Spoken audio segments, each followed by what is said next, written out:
of what's happening in Digital Credentials API. And so I'm Simone. I'm also the team contact of the group working on the API and also taking care about the security of the web. And try to do both, which is a nice challenge. So why we need a new web API? Because the goal of the DC API is to empower user to exchange verifiable credentials securely, privately, and seamlessly on the web. So we need to be a good user experience, secure, private, whenever we want. It's simple? No. And the question is that we have an issuer website that can be a government, a university, or whenever you think that can have a credential. Also a conference, as we said, as Sophia said before. And just clicking a button or a link on the browser, there should be this magic and the interaction using the platform or the SAPI to send a credential to the wallet or to present the credential. And our focus is also to understand, to make the user to understand what needs to be presented, also to choose the correct wallet. We also have a lot of cases also of malicious wallet, for example, that can copy the credentials of the user. We can have also malicious website that would like to ask more information to the user. And also, of course, we need the interoperability. As Sophia said, for cross-border interaction, the same for Sophia use case, that when there are different part of the ecosystem moving, and the web can be the unifying layer. And it's an important topic, yes. Also, when we just starting the charter, so just we would like to start this standardization work, we just received a formal objection. And it's good to receive formal objection, because we are W3C, this is our characteristics. And we also have some special medals when we manage a formal objection.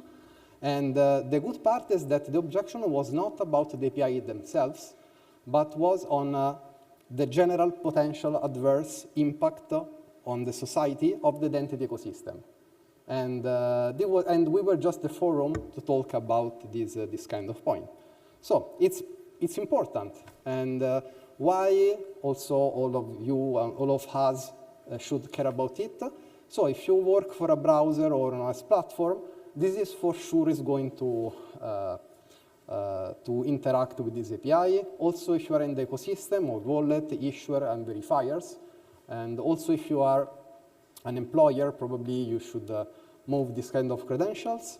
And also, if you are in a regulated sector, like the financial sector, this is something that for sure we have some use cases for payments, for governments, and so on. And we are also as affected as a user, because if you have a government-issued credential, like a passport or an ID, okay, you are affected about this kind of API. And this is why it's important. And as Tara said, we have also a lot of pressure from government. For example, in Europe, we have this super wallet with this verification, and also there was an idea which stemmed this kind of API. And there are also some use cases about high trust financial flows in places in which sending a credential and also a payment credential, like to say, I can pay even if I'm not exposing my credit card data, it should be something really interesting. And so we are still in a working draft phase, but there was a lot of work, and the last time was just updated 2 days ago.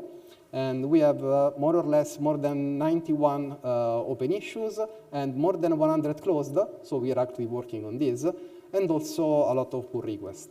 And our main challenges are security and privacy. I would like to say in particular privacy, but also with security we have a lot of interesting discussion. And we have a path which is depending pretty much on so preparing for our wide review to make security and privacy happy.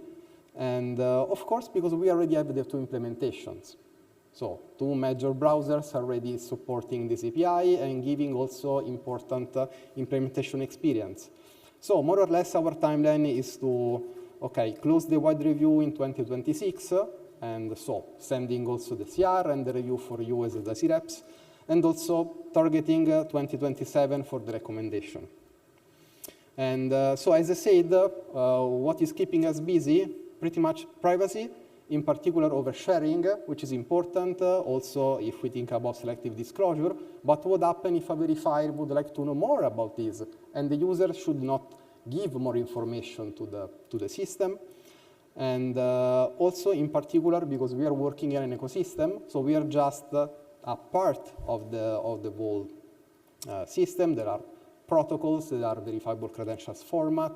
It's complex.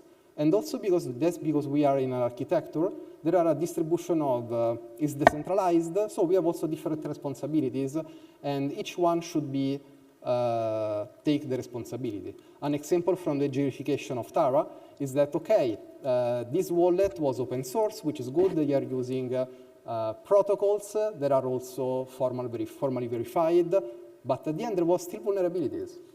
And also, this is because even if having protocols, good credentials format, good status check, good wallets, good trust, if there are also trusting framework from governments, for example, integrating all the things is difficult. And it's not a guarantee that all is working smoothly in a good way.